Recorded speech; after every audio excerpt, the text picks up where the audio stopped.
Hello दोस्तों, मेरा नाम है परागपाल और जैसे कि आप जानते हैं कि आपके लिए मैं हमेशा नए वीडियो लेके आता हूँ। तो आज मैं आपके लिए एक बहुत इंपॉर्टेंट वीडियो लेके आया हूँ जो कि हाईवे इंजीनियरिंग के ऊपर बेस्ड है।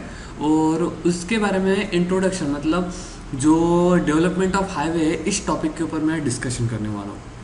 तो इस टॉपिक में डेवलपमेंट ऑफ हाईवे के इस टॉपिक में मैं 4 डिफरेंट टाइप के डेवलपमेंट हुए हैं अभी तक रोड कंस्ट्रक्शन में, हाईवेज में। उनके बारे में डिस्कस मैं आपको लेयर के बारे में सब बताने वाला हूँ, किसने डेवलप किए वो बताने वाला हूँ। ओके, उसके बाद आपको एक चीज़ और बताना चाहता हूँ कि ये जो सीरीज़ मैं बना रहा हूँ, ये सीरीज़ बहुत इंपॉर्टेंट है। ये गेट, आईएएस और पीएसयू के लिए हाईवे इंजीनियरिंग की मैं सीरीज़ बना रहा हूँ। ठीक है, अगर आपको पसंद आई तो प्लीज़ मेरे वीडियो को लाइक कीजिएगा और मेरे चैनल को प्लीज़ सब्सक्राइब कीजिएगा। तो और साथ ही साथ मेरे वेबसाइट को विजिट करना मत भूलिएगा, www.civilnotes.com। आपको ये प्रेजेंटेशन वहीं पे मिलेगा। ओके नाउ, अभी सबसे पहले मैं आपको एक फ्लो बताता हूँ कि क्या किस तरीके से डेवलपमेंट हुआ है हाईवे में। सबसे पहले आए थे रोमन रोड, ओके, फिर आए ट्रेसगर्ट कंस्ट्रक्शन, फिर आए टेलफोर्ड कंस्ट्रक्शन, देन आए मैकेडम कंस्ट्रक्शन। ये 4 टाइप के कंस्ट्रक्शन में ये डेवलपमेंट ऑफ हाईवे हुआ है। ठीक है, मतलब डेवलपमेंट ऑफ हाईवे के अंदर ये फ्लो है: Roman, Tresaguet, Telford and Macadam. Okay, तो सबसे पहले हम बात करेंगे रोमन रोड के बारे में। रोमन रोड एक बहुत पुराने टाइप के 17 टाइप के जो रोड्स थे। ओके, हम बोल सकते हैं 17 टाइप के जो रोड थे, 17 या 15-16 टाइप के जो रोमन टाइप के जो रोड थे। ठीक है, उस टाइप में रोमन रोड क्रिएट हुए थे। ये हम बोल सकते हैं रोमन जो थे उन्होंने स्टार्टिंग की थी हाईवेज के कंस्ट्रक्शन की, रोड के कंस्ट्रक्शन की। ओके, सबसे पहले आपको एक चीज़ पता होना चाहिए, रोमन रोड में जो बेसिक चीज़ थी वो थी स्टोन ब्लॉक। ठीक है, स्टोन ब्लॉक ये एक बेसिक चीज़ जो रोमन ने अपने जो कंस्ट्रक्शन में इंक्लूड की थी। अभी आप यहाँ पे एक डायग्रामेटिकल रिप्रेजेंटेशन देख रहे हैं। मैंने यहाँ पे एक मेन फीचर्स लिख के रखे हैं, लेकिन मैं आपको सबसे पहले डायग्रामेटिकल रिप्रेजेंटेशन बताना चाहूँगा। ठीक है, डायग्रामेटिकल रिप्रेजेंटेशन में आपको यहाँ पे दिख रहा है जो टोटल विड्थ रहती थी, जो कि 1 क्रॉस सेक्शन की जो विड्थ हम बोल सकते हैं, वो थी 2.2 to 2.5 मीटर रहती थी। सबसे पहले जो सबग्रेड जो रहता था, उस सबग्रेड में वो क्या करते थे, 10 to 20 सेंटीमीटर थिक के क्या रखते थे, सबग्रेड के रॉक रखते थे। 10 to 20 सेंटीमीटर थिक इतने क्या रखते थे, वो रॉक रखते थे।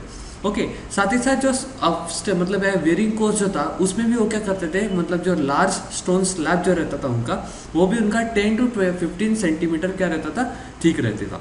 उसके बाद साथ ही साथ ये क्या करते थे, वेयरिंग कोड और सब कोर्स के बीच में 2 टाइप की उनकी क्या रहती थी, लेयर्स रहती थी। जो बॉटम लेयर रहती थी वो रहती थी ब्रोकन स्टोन की। ओके, ब्रोकन स्टोन की इन लाइम कंक्रीट में।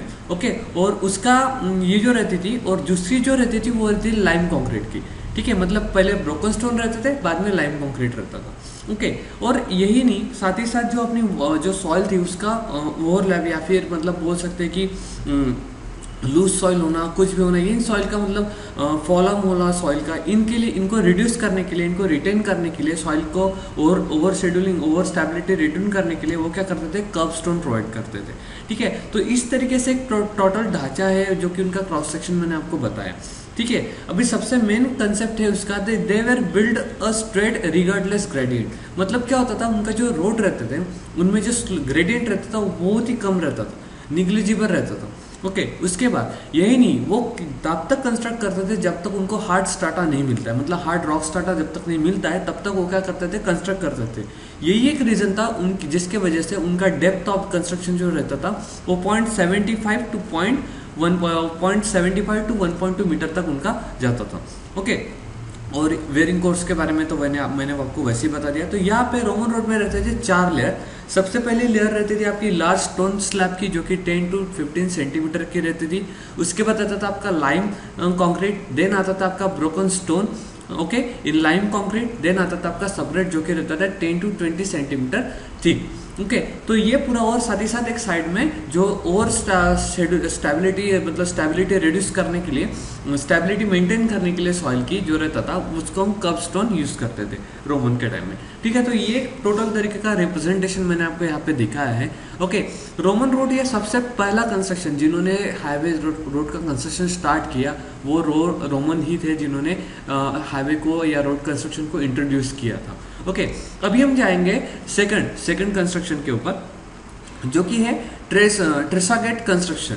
ओके, ट्रेसागेट कंस्ट्रक्शन में क्या होता है, पहले सबसे पहले मैं आपको डायग्रामेटिक रिप्रेजेंटेशन दिखाता हूँ। मैं सबसे ज़्यादा फोकस करता हूँ डायग्राम के ऊपर, क्योंकि डायग्राम से हमें जल्दी पता चल जाता है। ठीक है, जो ट्रेसागेट कंस्ट्रक्शन थे उन्होंने क्या किया था, उन्होंने अपने कंस्ट्रक्शन में एक अलग तरीके से कंस्ट्रक्शन की लेयर उन्होंने डाली थी। उन्होंने जो रॉक का जो ढांचा था, रॉक का प्लेसमेंट था, उन्होंने रॉक का जो प्लेस करना था रोड में, उनके तरीके भी उन्होंने चेंज कर दिए थे। ओके, उन्होंने क्या किया था, एक अलग तरीके का स्लो अपने कंस्ट्रक्शन में क्रिएट किया था। अभी ये जो मैं है यहाँ पे एक इस तरीके का, मतलब ये हाफ कंस्ट्रक्शन में आपको बता दे रहा हूँ। ओके, इनके ट्रेसगार्ड कंस्ट्रक्शन में ग्रेडियंट उन्होंने अनेबल, मतलब उन्होंने ग्रेडियंट को इंट्रोड्यूस किया था। Okay, this is a one person pier Tresaguet, जो कि 1716 टू 1796 उनका जो रेंज, मतलब जहाँ से 1796 टू 96 तक उनका जो पूरा था, उन्होंने उनके टाइम में उन्होंने क्या किया था, ये इस टाइप का कंस्ट्रक्शन उन्होंने इंट्रोड्यूस किया था। ओके, और ये एक इम्प्रूव मेथड ऑफ कंस्ट्रक्शन थी इन फ्रांस ईयर 1764 में। 1764 में फ्रांस में पियर ट्रेसगार्ड ने ये इंट्रोडक्शन किया था, new construction method of the road construction. Okay, जो कि डेवलपमेंट ऑफ हाईवे बहुत अच्छी अचीवमेंट थी, बिकॉज इसमें क्या था, इसमें उन्होंने जो रॉक के साइज थे, उनके रॉक के साइज के ऊपर और डिफरेंट लेयर्स के ऊपर और ग्रेडियंट के ऊपर उन्होंने, और साथ ही साथ ट्रेन के ऊपर उन्होंने फोकस किया था। तो आप देख सकते हैं उन्होंने क्या किया था, जो शोल्डर का स्लोप है वो उन्होंने 1:20 रखा था। शोल्डर स्लोप मतलब क्या, ये चीज होगी।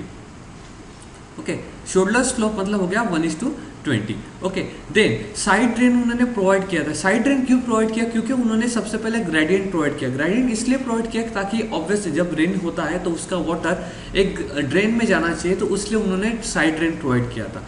साथ ही साथ उन्होंने जो विड्थ प्रोवाइड की थी रोड की, ओके, वो विड्थ थी 2.7 मीटर। ओके, वो उन्होंने एक विड्थ प्रोवाइड की थी। अगर मैं उनके लेयर के बारे में बात करना चाहूँगा तो large foundation stone on edge is 17 centimetre थी। ओके, जो लार्ज सबसे पहले जो बॉटम के जो फाउंडेशन थे वो एज में है ये 17 सेंटीमीटर थिक उन्होंने प्रोवाइड किए थे। ओके, उसके बाद ये जो है, ओके, यहाँ पे जो आपको दिख रहा है ये था Brock stone, okay, of 8 mm thick. Okay, उसके बाद ये जो है ये sloping wearing surface 5 mm thick उन्होंने प्रोवाइड किया था। ठीक है, तो इस तरीके से ये पूरा एक ढांचा उन्होंने हमें दिया था। ये इस टाइप का कंस्ट्रक्शन उन्होंने हमें ट्रेसगार्ड कंस्ट्रक्शन में दिया था, और ये है अपनी ग्राउंड लेवल। ओके, ये सारी अपनी क्या है, ground level. This is what our total ground level. Okay, तो नाउ आप इसमें देख सकते हैं ये जो स्टोन यहाँ पे, कर्व स्टोन यहाँ पे प्रोवाइड किया था, ये उसी के लिए जो सॉइल जो फूलती है, फिर वो मतलब फिर एक्स्ट्रा बाहर जाती है, अंदर आती है, स्वेलिंग होता है, उसको रिड्यूस करने के लिए क्या कर्व स्टोन प्रोवाइड किया था। ठीक है, नाउ ये इस तरीके का ढांचा ट्रेसगार्ड कंस्ट्रक्शन में हमने प्रोवाइड किया था, हमें उन्होंने बताया था। The main features of his proposal was that the thickness of construction need to be only in order of 30 centimetre. Okay, so मतलब 30 सेंटीमीटर ये उन्होंने मेन फीचर्स, तो थिकनेस उन्होंने प्रोवाइड किया था for main thickness of the construction, जो उन्होंने बताई थी हमें कि ज़्यादा से ज़्यादा 30 सेंटीमीटर तक जाएगी। ओके, ऐसा उन्होंने बताया था। Okay, some consideration was given by him about the subgrade moisture condition and drainage of the surface water। जैसे कि मैंने आपको पहले बताया कि सब उन्होंने क्या किया था, सबग्रेड मॉइस्चर कंडीशन के बारे में और ड्रेनेज ऑफ सरफेस वाटर, ये दोनों एक साथ ही लिंक करते हैं, क्योंकि उन्होंने साइड ड्रेन प्रोवाइड किया था। ठीक है, तो साइड ड्रेन प्रोवाइड करने की वजह से उन्होंने इन दोनों टॉपिक में सब कुछ कंसिडरेशन हमें दिए थे। ठीक है, तो ये एक बहुत अच्छी अचीवमेंट थी डेवलपमेंट ऑफ द हाईवेज में। अगर आपको गेट के क्वेश्चंस में अगर पूछते हैं कि what is a flow, who is a Tresaguet construction, at what year, like 1764 में उन्होंने इस रोड को, मतलब इन फ्रांस में उन्होंने हमें ट्रेसगार्ड ने हमें ये कंसेप्ट दिया था। ठीक है, उसके बाद हमारा आया था, ये अभी थर्ड स्टेप में आए थे टेलफोर्ड कंस्ट्रक्शन। टेलफोर्ड कंस्ट्रक्शन में कुछ डायग्रामेटिक आप देख रहे होंगे, यहाँ पे बहुत अच्छी तरह से उन्होंने हमें एक क्रॉस सेक्शंस दिया था, लेकिन उनके इसमें ड्रेन का अब्सेंस था। ओके, उन्होंने क्या किया था, provide level subgrade of within 9 metre. उन्होंने जो हमें टोटल सबग्रेड की जो विड्थ दी थी वो हमें 9 मीटर दी थी।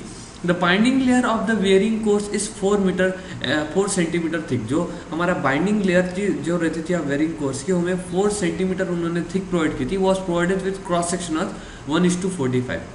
उसके बाद thickness of foundation stone varies from 17 centimetre at edge to 25 centimetre at the centre. मतलब उन्होंने ये बोला है कि जो एज पे जो रहता था वो 17 सेंटीमीटर रहता था और जो सेंटर तक आता था वो 22 सेंटीमीटर होता था। उसके वजह से ही उनका जो स्लोप क्रिएट हुआ है वो हुआ है 1:45। ओके, नाउ अभी मैं उसका क्रॉस सेक्शंस के बारे में डिस्कस करेंगे, टेलफोर्ड कंस्ट्रक्शन के बारे में। टेलफोर्ड कंस्ट्रक्शन के बारे में उन्होंने ड्रेनेज उनके जो डायग्राम में उन्होंने प्रोवाइड नहीं किया था। सबसे उनका बॉटम में जो उनकी लास्ट लेयर थी वो थी 180 mm थिकनेस की, जो जिसमें हम single size stone for foundation हम यूज़ करते थे। उसके बाद उन्होंने 100 mm का स्टोन प्रोवाइड किया जो कि ब्रोकन स्टोन था, जिनकी लेयर ऑफ लार्जर स्टोन उसमें एम्बेड होते थे। उसके बाद 50 mm का लेयर थी, ओके, जिसमें ब्रोकन स्टोन सरफेस में थे। उसके बाद 40 mm की लेयर थी जिसमें ग्रेवल ऑफ वेरिंग कोर्स थे।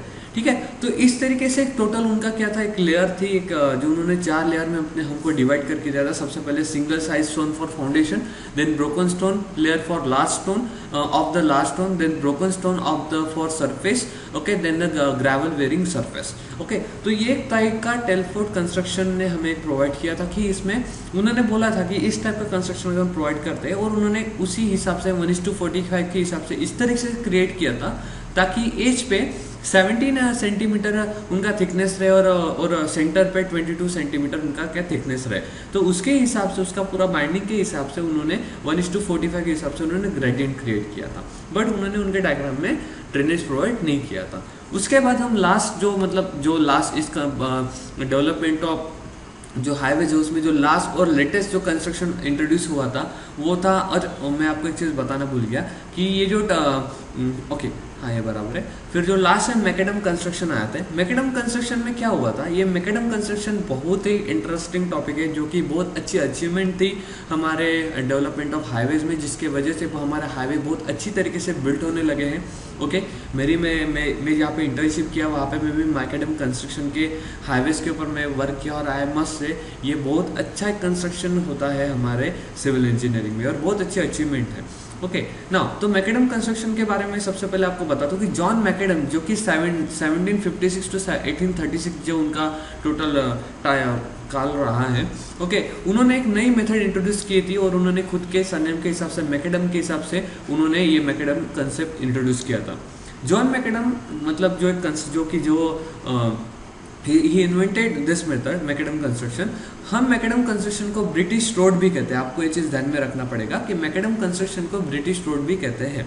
Okay, now he suggested that heavy foundation store are not at all required. उनका एक कंसेप्ट क्या था कि हमने अभी देखा जी, टेलफोर्ड में देखा, सब तीनों रोमन से लेकर टेलफोर्ड तक हमने क्या देखा, हमने उसमें यही देखा कि वो मैक्सिमम, मतलब आप देख सकते हैं यहाँ पे टेलफोर्ड ने भी हाई मतलब बहुत साइज के रॉक उन्होंने यूज़ किए हैं। ओके, रोमन ने भी वही काम किया है, और उन्होंने जो ट्रेसगार्ड है उन्होंने भी वही काम किया है। ठीक है, लेकिन मैकेडम का हिसाब से, मैकेडम की कंसिडरेशन के हिसाब से क्या था कि उनका बोला था कि जो हेवी फाउंडेशन स्टोन है वो नहीं चाहिए। ओके, तो उनके हिसाब से जो लेयर उन्होंने क्रिएट की वो इस तरीके से थी। सबसे पहले उनको क्या करना था, सबग्रेड को कॉम्पैक्ट करना था। ओके, जो आपने एक्सकैवेट एरिया किया है, मतलब एक लेयर है, ठीक है, लेयर के बाद आपने कुछ एक्सकैवेशन किया, जो लास्ट स्टेप आपको जो डेप्थ आपको चाहिए उस डेप्थ में सबसे पहले आप क्या करेंगे, उसको कॉम्पैक्ट करेंगे। मतलब आपका सबग्रेड जो रहेगा उसको आप क्या करेंगे, अच्छी तरह से कॉम्पैक्ट करेंगे। कॉम्पैक्ट मतलब अच्छी तरह दबाएंगे। उसके बाद क्या करेंगे, उसके बाद आप 50 mm ब्रोकन स्टोन जो कि 100 mm थिक रहेंगे वो प्रोवाइड करेंगे। देन उसके बाद हम 37.5 mm ब्रोकन स्टोन जो कि 100 mm थिकनेस के वो प्रोवाइड करेंगे 37.5 mm लेयर के मतलब mm थिकनेस में। उसके बाद हम सरफेस कोर जो कि 20 mm रह सकता है, 50 mm रह सकता है थिकनेस में। ओके, तो इस तरीके से उन्होंने हमें क्या किया था, उन्होंने लेयर दी थी। ओके, उसके बाद 1:36 उन्होंने हमें एक स्लोप दिया था, जिसके हिसाब से प्रॉपर तरीके से उन्होंने ग्रेडियंट हमें निकाल के दिया, और साथ ही साथ उन्होंने साइड ड्रेन का भी इंट्रोडक्शन उसमें दिया था, और शोल्डर का भी दिया था। शोल्डर का जो स्लोप है उन्होंने ट्रेसगार्ड का जो स्लोप है उसके हिसाब से उन्होंने दिया है। ओके, जो विड्थ ऑफ कंस्ट्रक्शन है वन साइड की वो 4.5 मीटर मैकेडम ने हमें दिया है। ओके, उनके हिसाब से उतना रहता है। Now the pavement surface was also given the cross slope of 1:36 जैसे कि मैंने आपको बताया। The total thickness was kept uniform from edge to centre to minimum value of 25 centimetre.